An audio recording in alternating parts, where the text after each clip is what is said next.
Olá, para quem não me conhece, eu sou Lisiane Rodefer, sou fonoaudióloga e psicóloga e trabalho com zumbido há mais de 23 anos. E hoje a gente vai conversar um pouco a respeito de tratamentos para zumbido, para hiperacusia e para misofonia.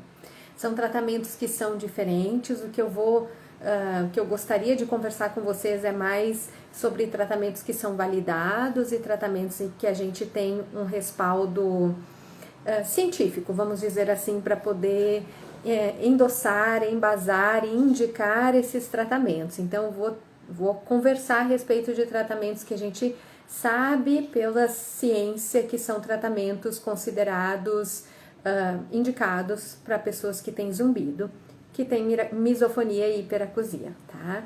Vou começar falando então um pouquinho sobre as sensibilidades auditivas, porque eu imagino que o zumbido vai gerar um pouquinho mais de debate, tá? Então vou iniciar um pouquinho falando sobre a misofonia. A misofonia é um tipo de sensibilidade onde a pessoa tem uma sensibilidade a sons específicos e não tá ligado ao volume, à intensidade do som, tá ligado à característica do som. Muitas vezes quem produz o som, o local onde eu escuto esse som ou quem está produzindo esse som, muitas vezes a misofonia está ligada a um desconforto com sons repetitivos e principalmente uma característica bastante comum é uma irritação, uma raiva, é uma resposta emocional extremamente intensa, muito acima do que seria esperado para um som desconfortável, porque não é só desconfortável, ele é realmente desestabilizador para essas pessoas. São simples do dia a dia, sons que que uma pessoa produz, ou que nós produzimos, todos nós, ou sons que acontecem na rua, ou até mesmo na nossa casa, que não estão ligados ao volume, não é porque ele é alto, porque ele é muito forte, não, mas que são sons que geram essa resposta emocional extremamente intensa. Eu vou dizer a palavra disruptiva e que muitas vezes para quem convive fica bastante difícil de compreender. É bastante limitante a misofonia, porque imagina que muitas vezes os sons que são gatilhos desses desconfortos todos, eles acontecem no nosso dia a dia ou muitas vezes eles são produzidos por familiares, por pessoas da nossa convivência. E isso vai limitando demais o convívio com as pessoas. Muitas vezes é muito comum a pessoa que tem misofonia trocar de casa muitas vezes, porque às vezes os sons relacionados aos vizinhos ou as redondezas de onde está a casa incomodam. Então são pessoas que acabam, em alguns casos, alguns tipos de misofonia, se mudando bastante, buscando locais onde esses sons não ocorram, onde não hajam gatilhos. Então é bastante limitante, em alguns períodos da vida se torna realmente muito perturbador. A misofonia, quem é misofônico pode dizer isso melhor do que eu, ela vai oscilar muito com os períodos, com as fases que a gente tem. Então, períodos de maior ansiedade, maior estresse, ou que a gente começa a dormir pior, muitas vezes está ligado à ansiedade, ao estresse, acabam fazendo com que a misofonia fique mais sensível. Então, a gente fica ainda mais sensível para esses sons, a gente se incomoda ainda mais, tem mais dificuldade de controlar essa resposta intempestiva que a gente tem na hora que percebe esses sons gatilhos. Então, a misofonia ela tem essa característica. A misofonia ela é considerada um distúrbio audiológico emocional. Então, tem o envolvimento da via auditiva, o envolvimento do sistema límbico. Ele ainda não é entendido como um distúrbio psicológico ou emocional, tá? Então, peraí só um pouquinho que a câmera... Pronto. Não é entendido ainda como, não é visto ainda como um distúrbio emocional, ele não está no livro de diagnóstico das questões psiquiátricas, né? Que o DSM, ele ainda não é tido desta forma. Acredita-se que provavelmente ele vai entrar como um distúrbio emocional. Então a gente ainda não tem um CID. CID é aquele código que a gente dá para as doenças, né? Que é uma classificação. Então, a misofonia, apesar de não ser conhecida recentemente, já se falava de misofonia lá quando eu comecei em 2000, já se falava de misofonia. Na minha formação, fiz uma formação lá em Londres, na TRT, na Tinnitus Retraining Therapy and Hyperacusis. Nessa época se falava em misofonia, já no meu treinamento, meu caderninho lá do treinamento, meu livrinho antigo tinha. Mas foi um assunto que muitas vezes a gente tinha muito, assim, limitados pacientes no consultório com esta queixa. Aliás, eu diria que a gente talvez descobrisse isso ligado a outras coisas. Então, um paciente que tinha hiperacusia ia buscar tratamento e na hora que a gente investigava um pouco mais a fundo, percebi que tinha uma misofonia, então era raríssimo. E a partir de 2017, com o Novembro Laranja, com essa campanha que foi desenvolvida pela doutora Tani, em 2017 começou a se introduzir, a gente, durante a campanha do Novembro Laranja, divulgar sobre a misofonia também. E então cresceu a quantidade de informação, a gente tem muito mais informação aí vinda no período da Covid, o que levou para as pessoas um conhecimento maior e a capacidade das próprias pessoas identificarem as suas questões. Então, a misofonia, muitas vezes o paciente chega já pra gente dizendo, olha, eu tenho misofonia, é o que eu tenho, já tenho diagnóstico. O pai chega dizendo, ó, meu filho tem misofonia, precisa tratar porque agora a informação chegou. E é um diagnóstico que ele é feito de forma clínica pela história do paciente. A gente não tem nenhum exame ainda que seja um exame que identifique misofonia, tá? Então, assim como a gente também não tem um exame que identifique zumbido. Não tem nenhum exame que vai te mostrar o zumbido. Vai mostrar possíveis causas. Se eu tiver uma alteração audiológica, vai aparecer lá na audiometria, na emissão otoacústica, ou no potencial vocal auditivo. Se eu tiver uma outra alteração, isso vai aparecer nos exames as causas, né? Tanto para zumbido quanto para misofonia. A gente não tem um exame específico que vê isso, que identifica ali, ó, tá aqui, ó. O zumbido, ó, tá aqui, ó, viu? Tá batendo, que é misofonia. Então, isso ainda não existe, mas o relato clínico é muito claro. E é muito fácil de a gente, até por um bom relato, uma boa anamnese, identificar e diagnosticar, tá? É bastante importante que esse diagnóstico seja feito, que seja feita uma diferença de se essa pessoa está apresentando uma misofonia ou uma hiperacusia, porque são coisas diferentes e o tratamento ele vai envolver uma abordagem diferente, tá? Tanto para hiperacusia quanto para misofonia, mas especialmente na misofonia, é indicado o tratamento por meio da terapia cognitivo-comportamental. A terapia cognitivo-comportamental é uma linha de tratamento dentro da psicologia que entende que nossos pensamentos, nossos sentimentos e nossos comportamentos eles são interligados. Então, a maneira como eu penso ou como eu acredito a respeito de alguma coisa vai gerar um pensamento. Esse pensamento vai vir linkado, agregado a uma emoção e isso vai gerar um comportamento. E isso faz com que eu alimente muitas vezes situações não favoráveis na minha vida, porque a maneira como eu penso a respeito de algumas situações é de uma forma distorcida, em função da maneira como eu aprendi que as coisas são, da forma que eu cresci, de pensamentos e crenças que são inconscientes, que muitas vezes eu nem me dou conta e que estão aí gerindo esse comportamento. Então, na misofonia, essa linha de tratamento, que é a terapia cognitivo-comportamental, ela é bastante indicada, tá? E ela tem uma direção específica no caso da misofonia, dependendo de cada paciente. Tem que ser avaliado as possíveis comorbidades. O que é comorbidade? Coisas que podem vir junto. Então, um paciente com misofonia, ele pode ter uma ansiedade, um transtorno de ansiedade generalizado? Pode. Ele pode ter junto um transtorno obsessivo-compulsivo? Pode.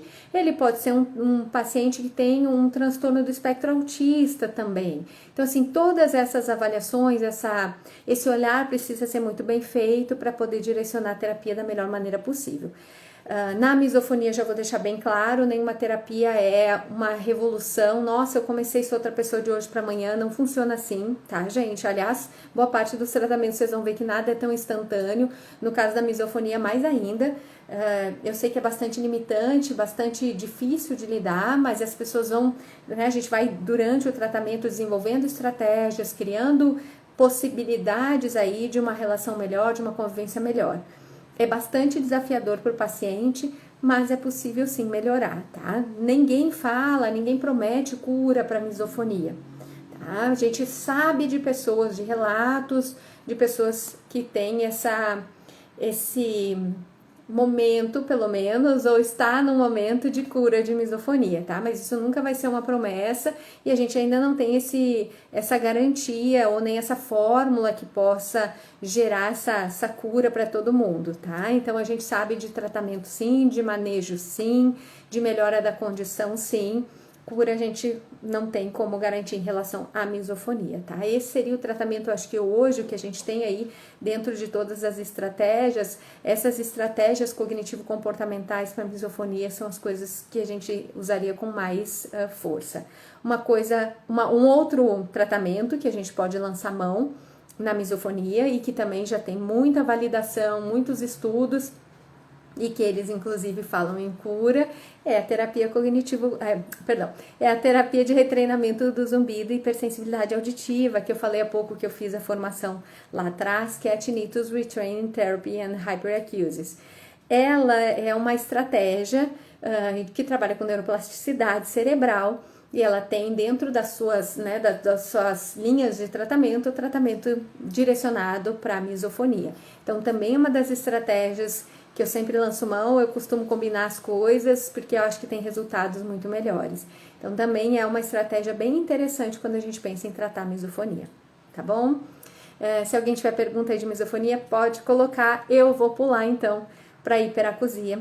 A hiperacusia também é uma alteração da sensibilidade auditiva, mas ela já está ligada a como se a gente tivesse assim um aumento de volume, um botão que aumenta volume lá no nosso cérebro. Então, um som que é um som de fraca, média intensidade ou de alta intensidade, então, nossa, né, aquele som que é mais alto, mais forte, ele entra no cérebro para essa pessoa de uma maneira extremamente intensa. E isso gera, inclusive, dor física, às vezes. A pessoa diz, ai, nossa, dói o som, um incômodo, diferente da misofonia, que é uma raiva, um ódio, vontade de pular no pescoço de quem está fazendo o som, e é um som normalmente, um som baixinho. Não é um som de média intensidade, não é um som que é baixinho. Não existe um distúrbio da intensidade, da percepção da intensidade do som. A hiperacusia, não. É um distúrbio onde a percepção da intensidade do som, do volume desse som, está alterado. Existe um exame em que a gente pode identificar isso, que chama limiar de desconforto aos sons, onde, ao contrário da audiometria, a gente vai colocando o volume até o paciente dizer que, olha, para aí, porque está chegando perto do incômodo. Então, a gente consegue ter uma ideia de a região ali que gera de volume de intensidade do som, que começa a gerar desconforto, e em qual frequência, porque cada frequência, talvez os mais agudos incomodem um pouco mais, ou para algumas pessoas o mais grave, enfim, então a hiperacusia também pode ter essa variação. Sons mais agudos me geram um desconforto, mesmo eles sendo mais fracos normalmente, pode acontecer, tá? Ela pode acontecer numa orelha, ela pode acontecer nas duas orelhas, então às vezes a gente tem numa orelha só, a misofonia é uma sensação para o som, não tá ligado à orelha, tá? Não tá ligado a volume, não tá ligado à orelha. Na hiperacusia pode acontecer essa sensação de lateralização, de uma orelha só, tá com essa sensibilidade. A hiperacusia a gente pode ter de causas diferentes, tá? Não é essa conversa entre sistema, essa alteração neurológica entre sistema límbico, que é o sistema emocional, e o sistema auditivo. Na hiperacusia a gente tem uma questão do sistema auditivo, então a gente tem uma sensibilização da via auditiva central normalmente, e ela pode ser desencadeada por fatores, obviamente, periféricos. Então a gente pode ter, inclusive, hiperacusia gerada por alterações musculares. Então o tratamento da hiperacusia vai estar ligado às causas identificáveis dela. Então, por exemplo, pode-se lançar mão da terapia de retreinamento do zumbido, hipersensibilidade, que eu falei antes. Existe um protocolo para tratar a hiperacusia que é excelente, tá? Devo dizer que realmente traz respostas bem bacanas. Os pacientes que têm componentes somatosensoriais musculares precisam trabalhar essas questões musculares, precisam desse trabalho direcionado para as questões somatosensoriais para também ter a resposta esperada, tá? É possível que o paciente com hiperacusia também tenha a indicação de entrar para uma psicoterapia da linha cognitivo-comportamental, porque os estudos mostram que essa pode ser uma estratégia interessante em alguns casos de hiperacusia. E existe a possibilidade de, em alguns casos, se usarem medicações. Muitas vezes as medicações, os ansiolíticos, podem estar ligados a um benefício aí em relação à hiperacusia, tá? Olha só, tem algumas perguntas que colocaram aqui, botaram o seguinte: a perda unilateral gera hiperacusia? Olha, eu teria que ver exatamente o que está acontecendo, porque a perda auditiva, ela pode gerar uma condição que chama recrutamento. Recrutamento é um tipo de sensibilidade que é originado lá nas células ciliadas e ele aparece num exame que chama reflexo acústico. Dentro da imitanciometria tem uma pesquisa de reflexo acústico. Essa pesquisa de reflexo acústico mostra se a gente tem essa condição que chama recrutamento e ela pode gerar essa sensibilização. Então precisa descartar que essa sensibilidade que você está sentindo unilateral, ela não é gerada, na verdade, pela perda de audição por uma alteração coclear e que isso está ligado, então, ao recrutamento e não uma hiperacusia. Então, pode, tá? Mas normalmente a hiperacusia, ela não vem normalmente com alterações auditivas. Pode vir, mas não necessariamente. Então, eu teria que descartar para poder ter certeza do que está acontecendo com você. Tá bom? Em ambas as situações tem tratamento, tá? Procura um profissional para que possa te ajudar, te indicar. Muitas vezes, se essa é uma perda que tem indicação de aparelho auditivo, fazer um ajuste, uma adaptação muito cautelosa e muito cuidadosa pode ser interessante. Muitas vezes é necessário tratar a sensibilidade antes, para depois conseguir colocar o aparelho, porque senão a gente não consegue amplificar som, colocar som aí dentro, se a gente não trata essa via antes. Então, esse é um cuidado que tem que ter. Tá bom? Muito bem. Isso, procura, porque tem saída, tem alternativa, tá? Ok. Vamos pular para o zumbido, então? Ou tem mais alguma pergunta de hiperacusia? Podem fazer quando eu estiver falando de zumbido, podem fazer as perguntas de zumbido e podem fazer perguntas de hiperacusia e misofonia, tá? Não tem problema nenhum. Só tentei separar para ficar um pouco mais claro e menos confuso, talvez. Mas as coisas acabam se misturando, até porque essas condições podem vir em conjunto. Então, é possível sim que pessoas que tenham zumbido tenham hiperacusia, pessoas que têm hiperacusia têm zumbido, até bastante comum. Pode ser que pessoas que tenham misofonia também tenham hiperacusia, sim, isso pode acontecer, ou podem ter zumbido, isso pode acontecer. Então, assim, não tem problema se as perguntas vierem aqui emboladas, eu espero que fique só claro, tá bom? Então tá bom. Então, vamos lá, gente. O zumbido, aqui a gente entra num leque de possibilidades, tá? Como eu falei no início da live, eu vou falar de tratamentos que são consolidados e que são cientificamente validados. E, neste caso, então, indicados para os pacientes que têm zumbido. A gente pode até conversar de coisas que estão sendo pesquisadas, que tem chance aí de serem bastante promissoras e que talvez tenham algumas distorções em relação às suas indicações, tá? E talvez gere um pouco de polêmica. Mas vamos lá. O que a gente tem de tratamentos para zumbido? Depende da causa. E aqui entra um mar de possibilidades, né? Então, por exemplo, se eu tenho uma perda de audição e essa perda de audição tem indicação do uso de um aparelho auditivo, é possível que a gente, colocando o aparelho auditivo, tenha uma melhora da audição. Tem que ter muito cuidado, porque muitas vezes a gente olha a audiometria, tem qualquer perda, a gente diz, tá aqui o seu zumbido.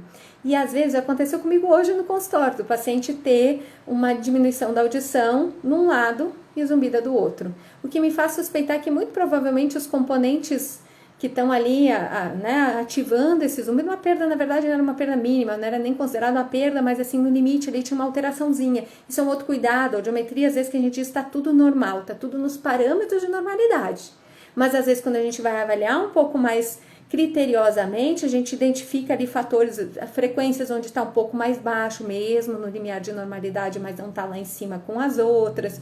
Então, isso são fatores que podem relacionar uma alteração auditiva, que não é uma alteração de uma perda de audição visível ainda, que pode justificar a existência do zumbido. Então, tem que olhar com muito critério a audiometria. Então, o aparelho auditivo, ele é uma ferramenta muito interessante para muitos casos, desde que haja indicação, tá? Sempre sugiro, vamos fazer um teste, vamos ver como é que você responde, tá? Misofonia teria algo a ver com alucinação auditiva? Não, tá? Não existe essa relação entre misofonia e uma alucinação auditiva. Eu acredito que o que você está me falando como alucinação, como eu entendo alucinação auditiva, é você ouvir um som que não está ali, uma música, um canto. Isso pode ser um zumbido musical, Isso acontece, então tem pessoas que percebem em vez de um som, de um chiado, de um apito, música, essa música às vezes muda, e a gente chama isso de zumbido musical, isso não tem relação com a misofonia, tá? E aí poderia ser entendido aí como uma alucinação auditiva, tá? Não sei se é isso que você quis dizer. Então, o aparelho auditivo ele é uma possibilidade de tratamento para zumbido, obviamente tem que ser indicado para cada caso, precisa avaliar a audiometria, mas é uma possibilidade que tem bons resultados, comprovados cientificamente como uma estratégia interessante quando há indicação no tratamento do zumbido, tá? O amor faz o zumbido disparar ou acalmar. E aí já não sai, depende da liberação química, da ativação cardíaca. Aí nós podemos ter uma questão um pouco mais complexa. Depende para cada um. Tem gente que o amor faz o zumbido acalmar, dependendo da química aí favorável que libera, tá ótimo. O meu acho que é ligado ao meu sistema nervoso, é o dia todo, principalmente à noite. Então vamos lá. O que a gente tem com relação às questões emocionais? Aí entra de novo, que a gente já ouviu na hiperacusia, a gente já ouviu na misofonia, existe a terapia cognitivo-comportamental, com estratégias direcionadas para zumbido, tá? Então ela é direcionada para zumbido, ela se mostra como a estratégia de tratamento mais consolidada, mais comprovada cientificamente, ou seja, aquela que cientificamente consegue os melhores resultados no tratamento do zumbido. Surpreendente, né? Mas é isso que a ciência nos fala. A terapia cognitivo-comportamental ela é tida como uma das estratégias com maiores evidências de benefício em relação ao tratamento do zumbido. Volto a dizer, vale combinar estratégias, tá? Eu normalmente, quando o paciente vem para mim com a indicação da terapia cognitivo-comportamental, eu dou uma avaliada no geral, vejo se eu meto, né, a minha opinião aqui ou ali, e aí a gente entra com a terapia, mas que tem o respaldo do resto, que talvez seja interessante trabalhar naquele caso, tá?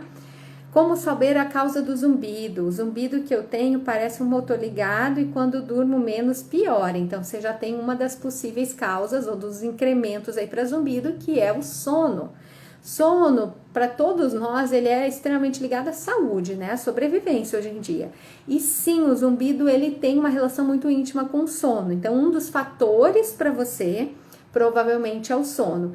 A forma de a gente saber quais são as outras causas do zumbido é avaliando a tua história, avaliando os teus exames, audiometria, exames de sangue, tá? Para ver as questões metabólicas, vitaminas, enfim.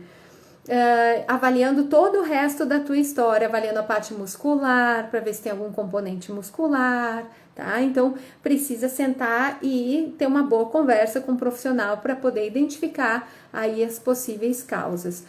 Eu ouso dizer que na grande parte das vezes o zumbido ele não é causa isolada, tá? Ele é multicausal, por isso que muitas vezes o tratamento combinado é a melhor alternativa para muitos casos, porque são múltiplas causas, eu vou tratar as causas que eu consigo identificar logicamente, tá? Então, senta com um profissional, conversa com ele, leva todos os exames que você tem, faça os que ele te pedir, mas vamos dar uma avaliada porque tem sim como descobrir as causas e é por meio delas, muitas vezes, que a gente vai indicar o tratamento, tá? O Audio Prime está sendo muito divulgado na mídia, é recomendável? Não tenho noção do que é esse Audio Prime, tá? Nunca ouvi falar. Então, não sei, realmente não sei qual é o que ele faz, tá? Me desculpa. Alguma medicação ajuda com relação ao zumbido? Então, vamos falar de remédios. Não existe nenhum remédio para o zumbido, tá? A gente não tem nenhuma medicação específica para zumbido. Se estudam medicações, estão estudando medicações, já em fases avançadas, inclusive de testagem e tal, para poder corrigir a audição, para poder curar a perda auditiva, vamos dizer assim. E essa medicação que se estuda, ela tem supostamente o potencial de ajudar no zumbido. Então, só que ela ainda não é uma realidade, ela ainda está em teste. Hoje no mercado a gente não tem nenhuma medicação para o zumbido. A gente tem tratamentos para as causas do zumbido, tratamento para o zumbido, para os sintomas zumbido. A TRT, ela trabalha com a neuroplasticidade, então ela trabalha com o zumbido, a parte central, tá? E ela é uma indicação bastante interessante, aquela terapia de retreinamento do zumbido, de novo entra, ela trabalha com neuroplasticidade e ela tem respostas muito interessantes no tratamento do zumbido, e é uma outra indicação que eu acho, eu sou suspeita, né, porque a minha formação inicial é com eles, mas eu acho uma estratégia muito interessante, boa parte das vezes, ou associada com qualquer outro tratamento que esteja indicado para cada um de nós. Gente, essa cadeira tá descendo, eu tô aqui, desculpa, vai. Então, avalia bem e verifica qual é a indicação, mas medicação específica para zumbido não tem. Talvez o que você encontre, ou que o teu médico te prescreva, sejam medicações para poder trabalhar as causas do zumbido. Por exemplo, a gente pode muitas vezes ter a indicação de usar uma medicação para ansiedade, porque a ansiedade, as questões emocionais, me contem vocês, que tem zumbido, que talvez tenham mais dados aí do que eu, mas o que a gente sabe, o que a gente vê na clínica todos os dias é que as questões emocionais, em quase que todos os pacientes, modulam o zumbido. O que é modular? Aumentam, deixa ele mais forte, mais intenso, mais irritante. Então, quando eu tô nervoso, eu tô irritado, eu tô saturado, eu tô cansado físico ou mentalmente, a tendência é a percepção do zumbido aumentar. Então, em alguns casos, quando a ansiedade está muito extrema, quando a pessoa já tem, por exemplo, um distúrbio do sono que precisa de uma medicação para poder tratar nesse momento, essas medicações que vão tratar essas causas podem ter um impacto bem interessante, obviamente, no zumbido, e é por isso justamente que a gente também usa eles ou indica que se busque essa estratégia em algumas situações, tá? Ó, a Carmen tá dizendo sim, a ansiedade aumenta o zumbido. É verdade, Carmen. Olha, eu vou te dizer que é uma das coisas que eu mais vejo no consultório, tá? Ó, o meu caso, é isso mesmo. Fui no otorrino, levei todos os exames que pediu, disse que ainda não é o caso de aparelho, pediu que eu usasse ginkgo biloba.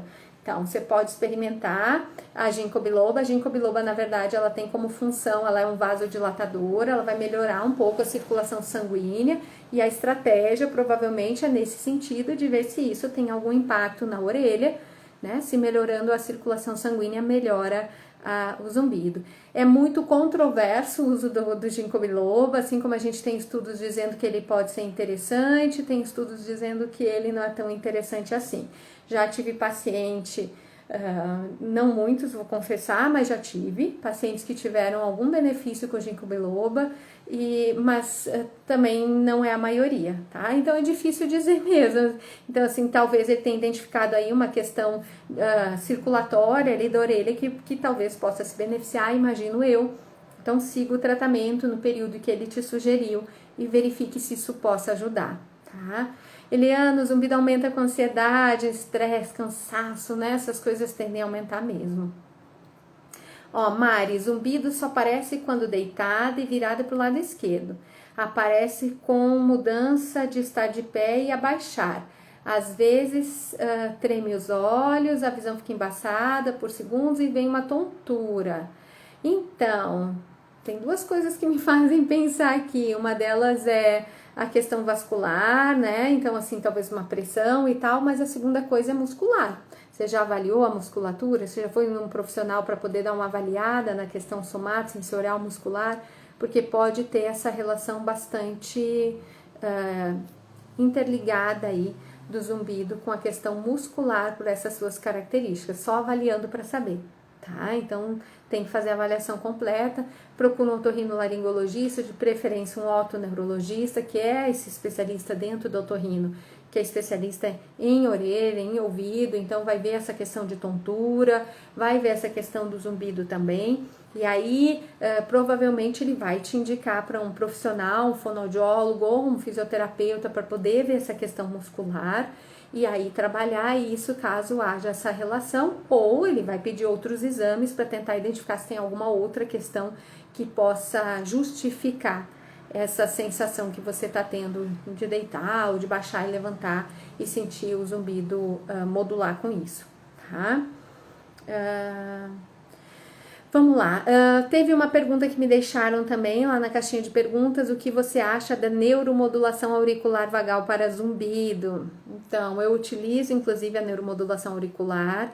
A neuromodulação, ela é uma estratégia onde a gente vai colocar um clipezinho em algumas regiões da orelha. Existe um protocolo específico para zumbido, já tem alguns artigos aí falando desse protocolo já estabelecido para zumbido, é ele que eu uso. Eu não posso te falar dos efeitos dele isoladamente, porque eu nunca usei ele isoladamente. Então, chegou o paciente, eu digo, você vai usar só a neuromodulação e eu tô satisfeita. Nunca aconteceu isso, tá? Então, eu uso a neuromodulação associada a outras estratégias, tá? A terapia manual, ou quando o paciente tem alguma questão muscular, por exemplo, o agulhamento, que é a questão muscular, coloco também a neuromodulação. A neuromodulação, ela tem uma questão o impacto dela, ela ser um impacto curto, então precisa, pelo menos de início, fazer ela mais vezes na semana, então isso é um pouco mais complexo, um pouco mais difícil do paciente conseguir e investir, salário, tempo, né, investimento financeiro e investimento de tempo para você estar ali e ficar lá o tempo com essa estimulação na orelha. Então, eu acabo usando ela casada, sim, com outras estratégias e nem sempre eu consigo fazer ela no protocolo ideal, né, ou corretinho. Então, é difícil eu te dizer se realmente ela sozinha poderia ser um efeito tão assim incrível. Combinado, por enquanto eu tô tendo benefícios, por isso que eu tô mantendo a neuromodulação, tá? Então, essa neuromodulação auricular aí vou dizer que é uma novidade aí que a gente tem e que pode ser lançada à mão. Muitas vezes, quando a gente vai trabalhar as questões musculares, a gente tem estratégias diferentes, então vai ter exercícios que a pessoa vai fazer em casa, pode usar crioterapia, que é a questão termogênica da coisa, calor ou frio, né? A gente pode usar a terapia manual, que eu falo que é botar um mãozão nas pessoas, né? Então, trabalhar ali os pontos gatilhos do zumbido. Pode usar o agulhamento, tanto um agulhamento de acupuntura, quanto um agulhamento um pouco mais profundo, agulhamento a seco nessa região do ponto gatilho. Pode usar estratégias de alongamento, né? Então, enfim, tem várias estratégias aí para o zumbido somatosensorial que podem ser interessantes dependendo de cada caso e de cada indicação, tá? Doutora, qual seria o profissional para procurar para que tudo que você disse possa ter uma resposta correta? Então, Anne, o que eu te sugiro? Primeiro, antes de tudo, otorrinolaringologista ou otoneurologista, tá? Não tem como você iniciar nada sem fazer uma avaliação otoneurológica, fazer os exames, tá? E aí depois você pode procurar algum especialista. Se você tem uma indicação mais para uma questão muscular, de repente procurar alguém que trabalha com essa questão muscular.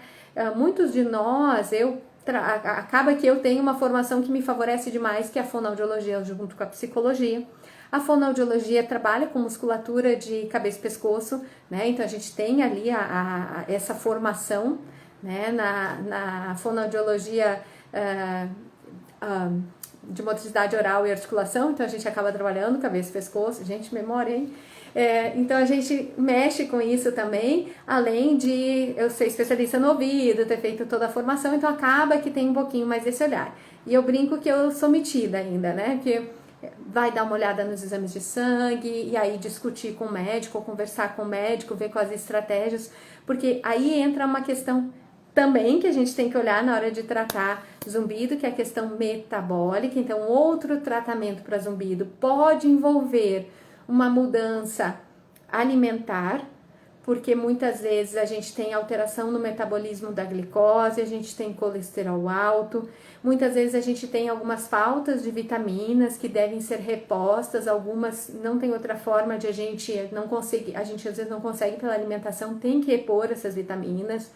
São vitaminas que têm relação com zumbido, então a gente já sabe de algumas, a vitamina a D, obrigatoriamente, a B12 obrigatoriamente. A gente sabe que algumas reposições de zinco, de B6 talvez possam ser interessantes. Se é um paciente que é um pouco mais ansioso, a gente pensa no metilfolato, que aí eu já puxo para o lado da psicologia, que aí na psicologia eu costumo indicar para os pacientes que são mais ansiosos o metilfolato, que é a B9, né, em doses um pouco mais elevadas, pode ser algo interessante de conversar com o médico, ver se está tudo bem fazer essa reposição, enfim, claro que isso é com a orientação do médico, é ele que vai orientar isso, que vai prescrever, mas a gente saber disso e olhar para tudo isso também é muito importante.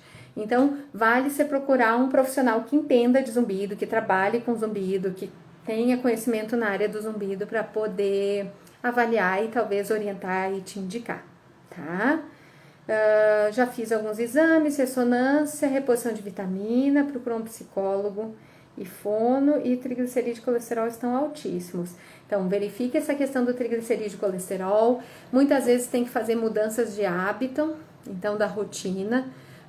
Mexe com sono, higiene do sono é uma coisa que hoje eu não deixo de trabalhar. Se o paciente tem alteração do sono, eu passo orientação em relação à higiene do sono. Obrigatoriamente, então, porque não é só medicação que faz a gente dormir, a gente precisa educar o corpo de novo a dormir. A gente está com estímulos aí que não favorecem. Essa telinha aqui, por exemplo, é uma delas. Eu já nem faço live tarde por causa disso, até por causa do sono de vocês e do meu, porque ficar na tela, né? A gente tem indicação aí de 2 horas antes a gente dormir, abandonar a telinha. Tá? Porque senão isso mexe com sono, por exemplo. Isso muitas pessoas hoje não fazem, né? E parece que não traz impacto nenhum, acreditem, traz. Então, mudanças na rotina, muda a higiene do sono, a atividade física, que a gente sempre dá uma olhada se o paciente está fazendo, como está fazendo, qual a intensidade que está fazendo, enfim. Então, talvez tenha outras mudanças aí na sua rotina. Trabalhar bem a questão emocional, então até de preferência um profissional que saiba ou que entenda de zumbido, mesmo na psicologia pode ajudar, porque vai na direção de trabalhar esses pensamentos, essas distorções, essas crenças a respeito do zumbido, que muitas vezes são os nossos boicotes. Então a gente observa muito pacientes que têm tudo para ficar muito bem, muito maravilhosos, mas estão muito temerosos com relação ao zumbido, viram muitas informações na internet muito distorcidas, bastante. Eu diria que a internet é maravilhosa, mas é perigosa. Então, assim, muito cuidado, porque a internet às vezes não nos ajuda nesse sentido, né? Muita informação, muito desespero, às vezes as pessoas dividem coisas que, enfim, e que não ajudam. Então a pessoa fica com muito medo. Então, isso é um critério, é uma coisa muito importante você conversar com os profissionais que estão te acompanhando e trabalhar caso esse medo ou culpa, que também é uma das questões que acabam aparecendo muito, existam, tá? Ontem fiz consulta de somato, manipulou muito o pescoço dentro da boca, noite após atendimento ele aumentou muito, é normal, super normal. Respira fundo, tá? Em alguns casos, eu sei que não é agradável, tá? Mas isso não vai ser eterno, prometo pra você. O que vai acontecer é que esse aumento não vai durar cada vez menos quando você manipular, mas isso já é um sinal, inclusive, de que tem uma questão somatosensorial que precisa ser trabalhada, tá? Fica tranquilo que vai baixar, isso não vem para ficar, é que manipulou ali a região. É bem normal, bem possível de acontecer, tá? Isso não assusta, assim, assusta, óbvio, para vocês, lógico que estão ali vivendo a situação, mas a gente sabe que isso é possível, que isso pode acontecer e que não tá fora do esperado. Tá? Fica tranquilo. Conversa com o profissional que te atendeu na próxima vez, conta que foi assim, tá? Para ver aí, para essa próxima manipulação, você já reparar como que vai, ou ver se de repente quais estratégias que usa, tá? Mas é bem possível que você nas próximas sinta um aumento do zumbido ainda, ou pelo menos um pouco, e tá tudo bem até a hora de que ele vá parar de aumentar e parar de ser incômodo assim, tá? Sinto zumbido terrível dentro da cabeça, começou no ouvido, mais uns 2 anos, sinto dentro do cérebro. Tenho insuficiência renal crônica, trato há 8 anos. Pressão arterial altíssima, mesmo com a medicação. Então, eu tenho pacientes que têm uma questão também renal, tá? Mas que estão numa situação melhor já. Em relação ao zumbido, tá? Eu acho que talvez o que você precise é trabalhar a neuroplasticidade. O fato de você perceber o zumbido na cabeça não é preocupante, no sentido de que tem alguma lesão na cabeça, nem nada disso, tá? A percepção dele, o que gera, o que mantém o zumbido, é uma circuitaria no cérebro. Isso não é uma alteração, uma lesão no cérebro, mas são disparos neurais que a gente tem e que ficam superativos em pessoas que têm zumbido. Então, não é fora do esperado essa tua sensação ter se movido, vamos dizer assim, dessa percepção do zumbido para a cabeça, para o cérebro, tá? Procura um profissional que possa te acompanhar, verifica se você também não tem questões outras envolvidas, tá? Musculares, outras questões metabólicas, que possam auxiliar ou atrapalhar no processo de tratamento e de solução aí da questão do zumbido, tá? Mexeu com o emocional e me fez chorar muito pela manhã. Oh, meu Jesus. Isso acontece, às vezes a gente vai trabalhar. Ontem, que ela mexeu na musculatura e que mexeu no emocional. Sim, tem uma relação muito íntima, tá? Então, você é o caso da musculatura, desculpa, agora que eu linkei. Isso pode acontecer, tá? E eu acho que também você deve ter percebido o zumbido um pouco mais forte, isso deve ter te dado um pouco de desconforto, de medo. Respira fundo, pensa nisso como um sinal de que, caramba, aqui eu achei um ponto que mexe com o meu zumbido e isso pode ser um bom sinal, porque eu tenho uma direção para tratar agora, tá? Não olha isso da maneira negativa, tá? Acontece, super acontece, isso não é uma situação onde a gente diz, viu só, não tem solução, não, tá? Continua o teu tratamento somatosensorial aí, porque tem grande chance e trabalha muito a tua questão emocional. Ela trabalha porque ela pode te dar assim, pode ser um trampolim para a solução das coisas, mas ela pode ser aquela que nos afunda. A gente tem isso em todas as outras coisas da nossa vida. Se o nosso emocional não tá legal, a tendência é a gente não desempenhar tão bem. Né? Eu vou, sei lá, fazer uma corrida que seja, uma corrida boba. Né? Se eu tiver dormido mal, já não desempenho tão bem, zumbido é igual. Se eu tiver brigado com alguém, provavelmente eu não vou desempenhar também, eu vou estar com a respiração toda alterada, porque eu vou estar mais ansiosa, eu vou estar mais entristecida, eu não vou desempenhar tão bem. Mesma coisa vale em relação ao zumbido, tá? Então trabalha bem essa questão emocional e verifica se tem alguma coisa aí que possa ajudar em relação ao emocional. Zumbido pulsátil há mais de 1 ano, fiz angiorressonância e ressonância, só apareceu alça vascular. Agora começou dor de cabeça. Preciso repetir o exame? Precisa voltar no médico, tá? Para ver essa questão da dor de cabeça. A princípio, até onde eu tenho conhecimento, a alça vascular e a dor de cabeça não estão relacionados. O zumbido não causa dor de cabeça, isso eu te garanto. A zumbido é sintoma, ele pode ser causado, gerado ou intensificado pelas causas, né, da dor de cabeça, mas ele não causa dor de cabeça. Então, o que eu te sugiro? Volta no médico e vê com ele se precisa rever exame ou o que pode estar acontecendo para essa situação ter surgido aí, tá? Passei a comer doce, chocolate e café e meu zumbido não aumentou. Pode não aumentar mesmo, tá? Não é todo mundo, eu nunca recomendo para todo mundo, para de comer chocolate, para de comer doce ou para de tomar café. Inclusive, café não é as pesquisas mostram que, eu brinco que é que nem ovo, uma época o ovo era péssimo, era ruim e tal, hoje o ovo é maravilhoso, para ele alterar o colesterol, a gente sabe que tem que comer muito ovo, que não é como era, enfim. Então, a mesma coisa virou o café pra gente no zumbido, né? Ele era péssimo e não era nada indicado. Hoje em dia a gente já sabe que não é bem ele que é o vilão, a não ser que a gente tenha sensibilidade a ele. Então, pessoas que têm sensibilidade, às vezes, uma xicrinha de café vai fazer diferença. Qual é o problema? Excesso de café. Isso sempre vai ser um problema para qualquer um de nós, né? Nada em excesso vai ser bom. Então, isso seria a única questão. Seria uma das questões. E a outra questão, que eu acho sempre importante ver, é o horário que toma o café. Porque você não vai impactar no sono. E a terceira questão é, café pode aumentar a ansiedade. Então, se eu já sou uma pessoa um pouco ansiosa, muitas vezes é possível que o café aumente a ansiedade. Eu sou ansioso, o café não faz nada. Às vezes eu não tomo uma quantidade grande, né? Eu não tenho essa sensibilidade toda que uma xicrinha de café vai aumentar a ansiedade, aumentar zumbi, não tem problema nenhum, tome seu café. Quanto a chocolate ou doce, se você tiver alteração glicêmica, eu não recomendo, tá? Porque pode não mexer com zumbido, mas vai mexer com a tua glicemia e cedo ou tarde vai mexer com a tua orelha, tá? Mas, se você não tem alteração de glicemia, não precisa parar de comer as coisas boas que você curte, tá? Pode tomar teu café e comer teu docinho e teu chocolate numa boa, tá? Obrigada, sua fala me acalma muito. Que bom, fico feliz. É para isso que eu tô aqui, para ver se eu levo um pouquinho de luz no fim do túnel, talvez, porque ela existe, ela é um fato. Ele diminui, ó, Marcelo, diminui se apertar o queixo para trás, né? Isso aqui é uma coisa para investigar a questão somatosensorial, tá? Procura alguém para investigar a questão somatosensorial.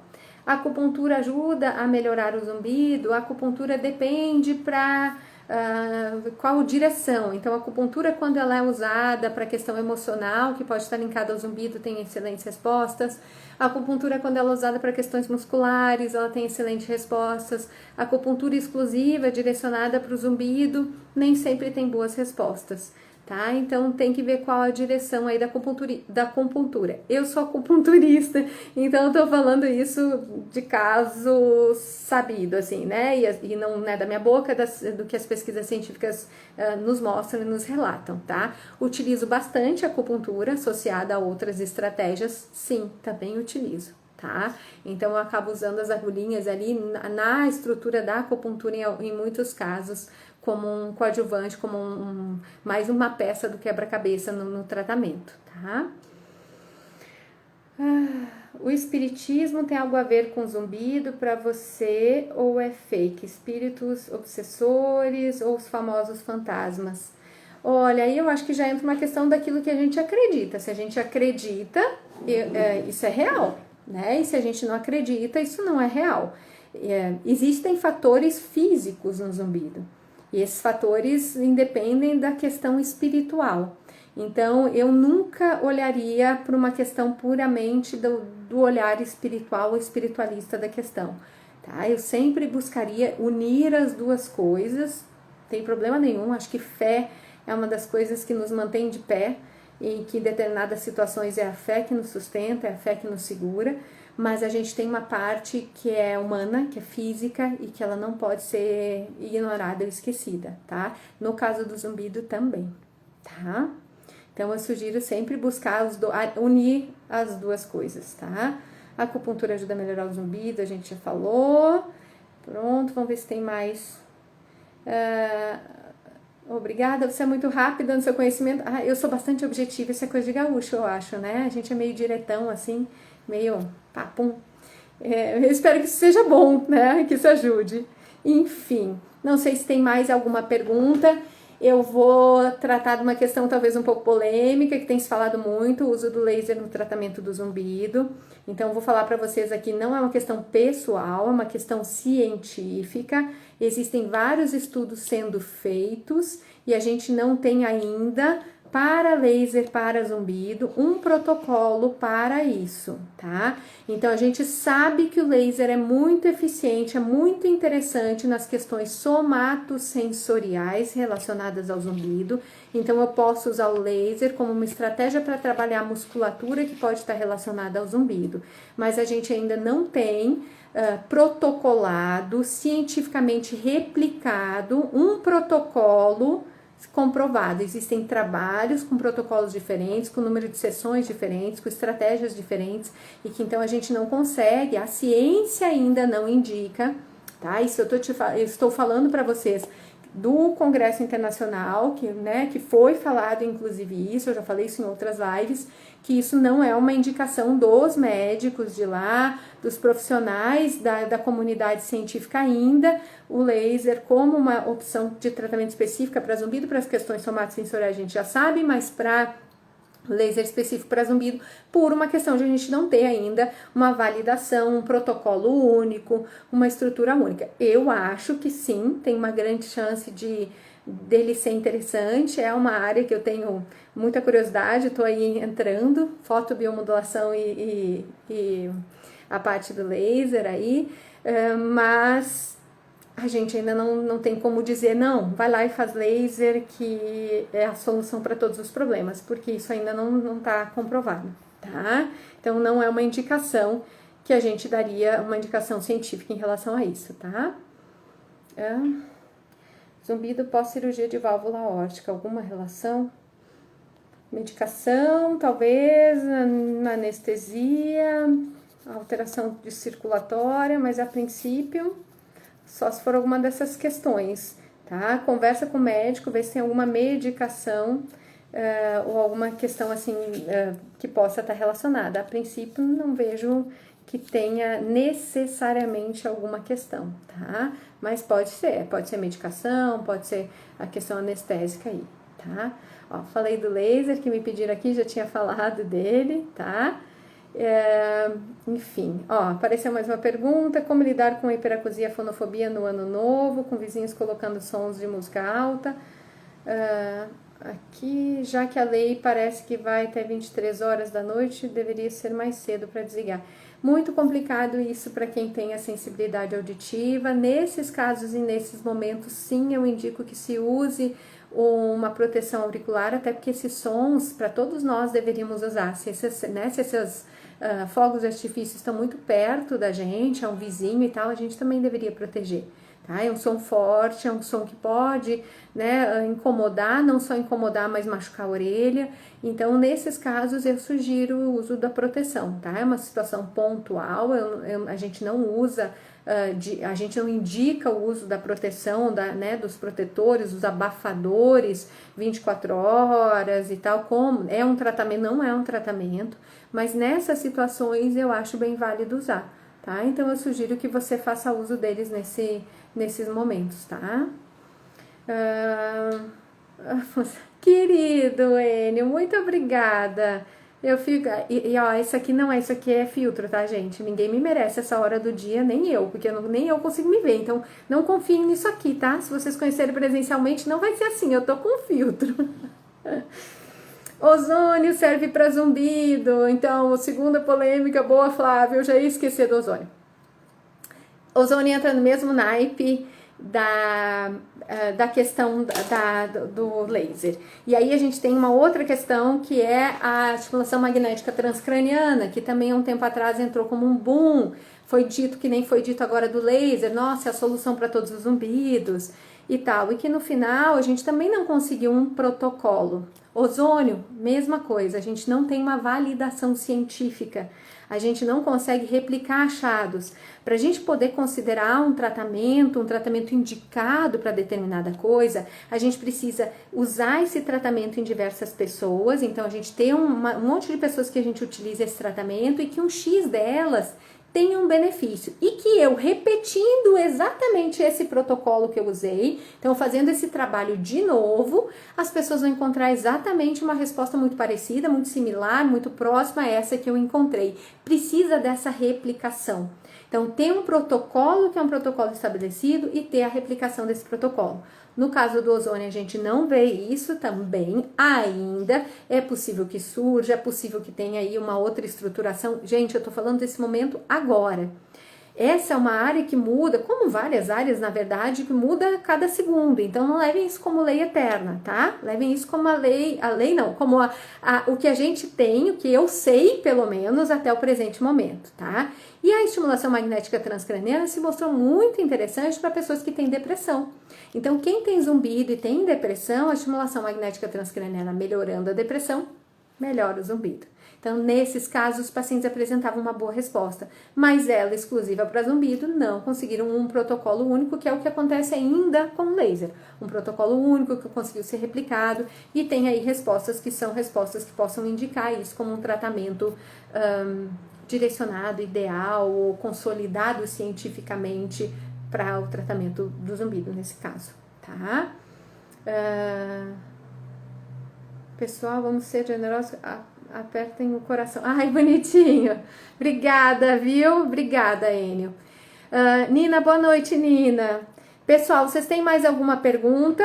Deixa eu ver se faltou alguma que eu não tenha respondido. Neuromodulação. Aqui, ó. Meu filho está com um zumbido no ouvido esquerdo. Quando está alto, ele vomita. Já fomos ao otorrino. Difícil saber o que pode estar acontecendo. E se essa questão neurovegetativa, tá? Que esse acionamento aí tem relação. Mas a gente sabe de uma relação ouvido, estômago, intestino, então desse eixo, que inclusive é inervado pelo mesmo nervo, que é o nervo vago, e inclusive essa musculatura aqui que a gente tem conversa com essa região também. Então pode sim ter uma relação, pode ser que, né, ele tenha algum sintoma neurovegetativo na hora que percebe o som, ou que tem uma resposta eu diria até assim, mais intensa ou diferente do que a gente costuma ver, isso não é uma coisa comum, tá? Essa é uma resposta que não é comum. Então, eu acho que vale investigar outras questões, verificar se tem algum outro fator, além do zumbido, nessa história, ou se ele só é a questão do zumbido, ele tem alguma questão emocional, ele tem alguma outra dificuldade, ou se ele tem um quadro de ansiedade generalizada que possa justificar essa sensação assim tão intensa. Tá? Vocês buscaram um otorrino, provavelmente ele deve ter pedido exames, mas então se vocês não tiveram uma resposta, ou procurem outro otorrino, ou procurem algum profissional que entenda de zumbido e que possa ver com vocês uma forma de tratar isso, inclusive, tá? E uma avaliação bem criteriosa, se é um zumbido com alguma outra coisa, tá? Nina, tô com muito zumbido. Fui ao otorrino e não tem solução. Isso não existe, tá, Nina? Não existe. Essa história de não tem solução, baseado em quê? Tá? Então, baseado no que você tá me dizendo que não tem solução? Aí você tem que perguntar pro otorrino. Se ele te disse isso, você senta lá e diz, baseado no quê? O senhor me prescreveu alguma coisa? O senhor me avaliou tudo que tinha? É impossível. Alguma estratégia de tratamento tem. Existem estratégias, inclusive, para tratar o zumbido. Olha, eu supostamente, porque eu não acredito nisso, mas enfim, não achei nenhuma causa, não tem nada que eu consiga identificar. Olha, eu vou dizer para vocês que isso é muito pouco provável, tá? Mas ok, tá? Ainda assim eu tenho que tratar o zumbido.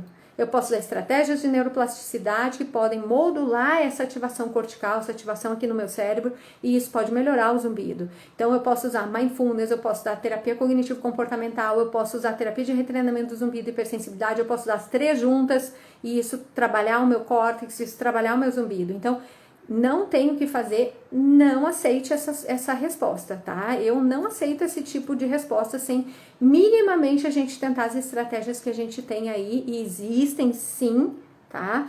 Para tratar zumbido. Você tá ficando meio tonta, tem que avaliar a questão labiríntica, ou tem que avaliar se essa tontura pode ser muscular. É possível que você tenha um componente muscular, tá, Nina? Essa tontura seja de um componente muscular, e pode ser uma alteração aí na orelha, e aí o labirinto e a cóclea. O labirinto é o canal, né, aqueles anéis do equilíbrio, a cóclea é o caracol da audição, onde estão as células ciliadas, elas trabalham junto, elas se comunicam. Então, pode ser que, às vezes, alguma alteração em um possa dar alteração em outro. Então, tem que ficar de olho, procura um outro profissional para poder fazer uma avaliação e poder te orientar e te tratar adequadamente, tá? Oi, André é fisioterapeuta maravilhosa lá do Espírito Santo, gente. Eu que aprendo muito com você.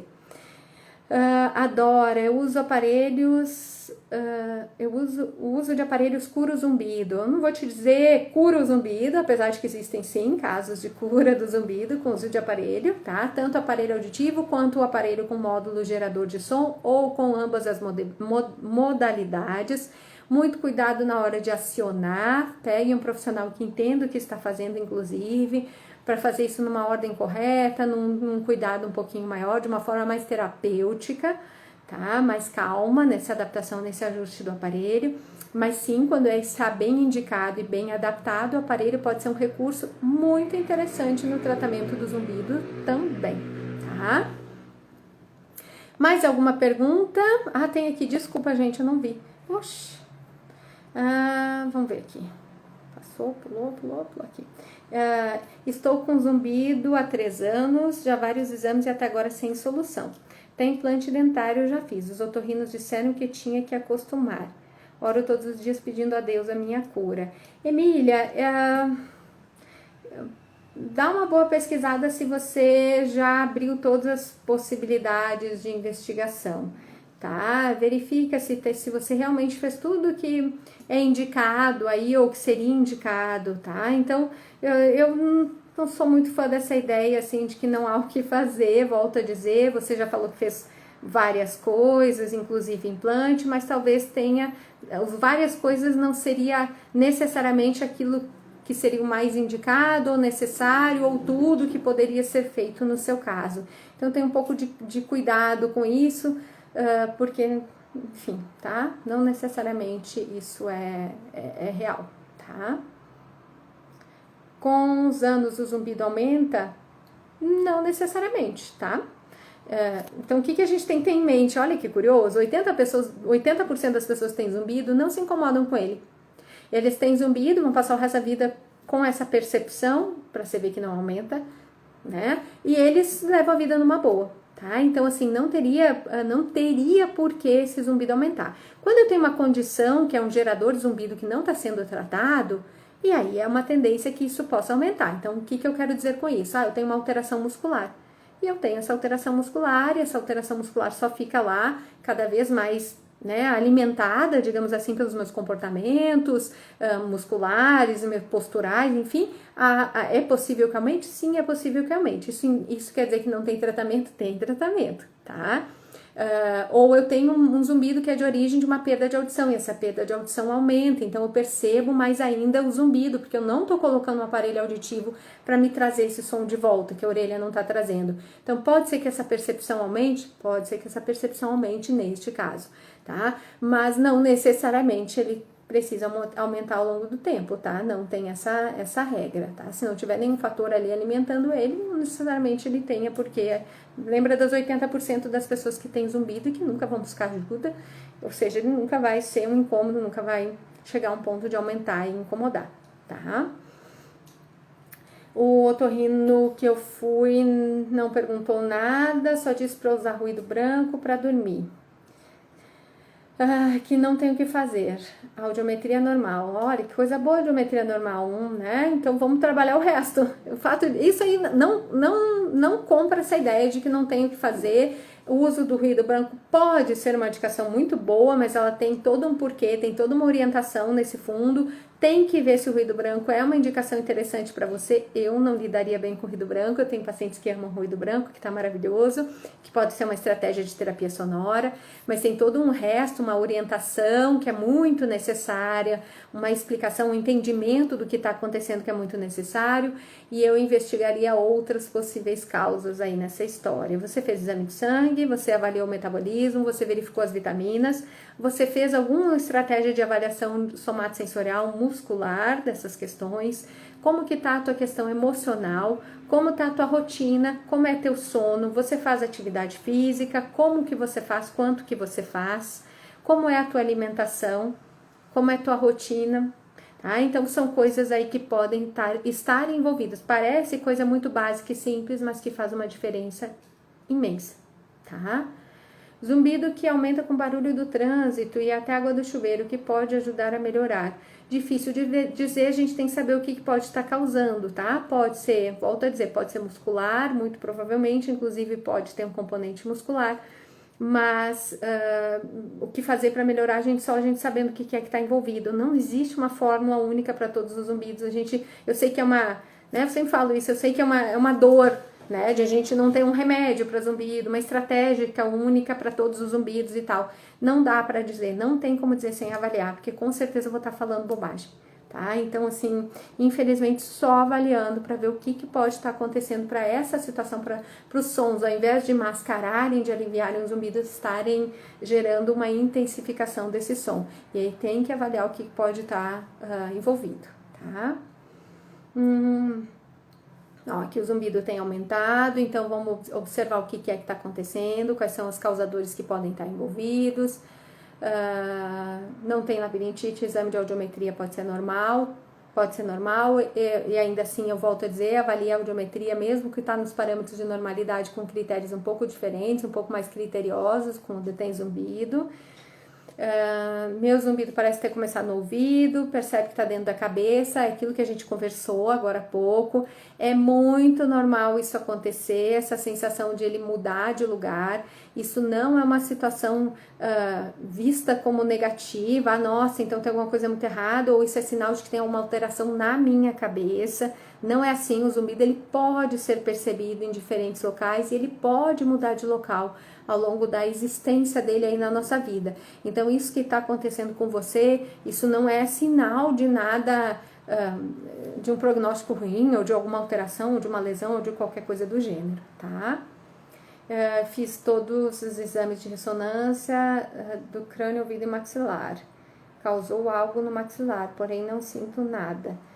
Você pode ter alguma questão no maxilar e que talvez você não sinta, mas não foi o zumbido que causou, isso pode causar o zumbido, talvez. Tá? Então é importante levar para o médico que solicitou e esclarecer, tá? Se isso tem alguma relação. Porque não pergunta nada nas lives onde estão as pessoas que já conseguiram melhorar do zumbido? Marcos, eu não costumo pedir para os meus pacientes, se vocês observarem, eu não tenho nenhum relato de paciente meu, nem não peço para eles fazerem no Instagram e dificilmente, assim, não é uma coisa que eu costumo pedir para eles falarem. Não sei se é uma questão minha, meu público não gosta muito, então eu tenho poucos pacientes, eu já tenho um no Instagram, se vocês, no YouTube, tem uma paciente minha que teve remissão completa e que ela pediu para fazer live. Eu achei uma graça, eu achei ótimo. Ela falou, eu quero que as pessoas saibam que tem solução e tal.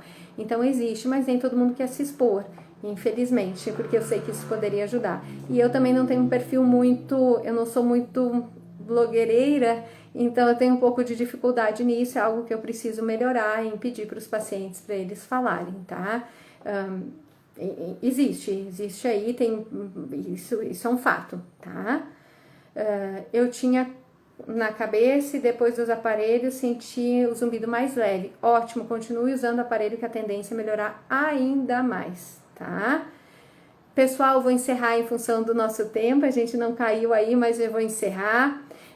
A minha ideia é que na nossa próxima live a gente converse com uma pessoa, com uma fonoaudióloga que trabalha com tontura, para a gente unir um pouco essas duas coisas, a tontura, as questões labirínticas com a questão do zumbido, e eu espero que isso possa enriquecer para vocês. É uma pessoa muito especial, muito maravilhosa, que tem um conhecimento muito incrível e que eu acho que vale bastante a pena a gente trocar uma ideia com ela.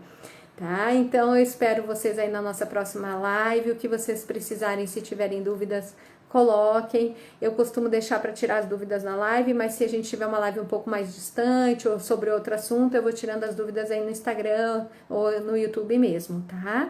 Obrigada pela participação de vocês e pelo carinho. Um beijo grande, boa noite.